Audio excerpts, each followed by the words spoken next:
কথা বলতে চাই। আমার নাম ইশরাত জাহান ইরা। আমি ক্লাস ৫ম শ্রেণীর একজন ছাত্রী।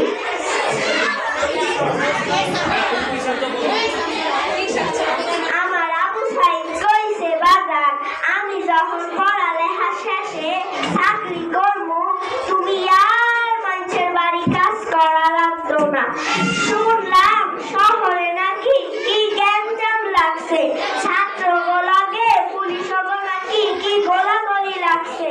আমার বাজারে কয়বার কল দিলাম, কলটাও ধরলো না। শরীরটাও কেমন কেমন লাগতাছে। আমার মায়ের মন তো তাই। আমার এমন লাগতেছে কে, আমার এমন লাগতেছে কে। ওই দিক দিয়া কে আইতাছে, এত মানুষ কে। ও আবার দেখি গাড়ি টেরামতি। ও আমার আবু সাইদ না কইছিল চাকরি কইরা গাড়ি লই আইব। মনে হয় আমার আবু সাইদ আইছে। মাস্টার মশাইও কইছিল লেখাপড়া করে যে গাড়ি ঘোড়ায় চড়ে সে। মনে হয় আমার আবু সাইদ আইছে।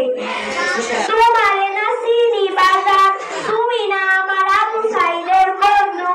আমার আবু সাইদ কই বাজার, কথা কও, আমার আবু সাইদ কই? তোমরা গাড়ি থেকে কি নামাইতাছ?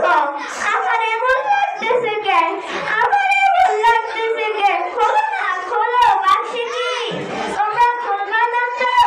থাক আমি খুলি। না, এটা আমার আবু সাইদ না, এটা আমার আবু সাইদ হতে পারে না।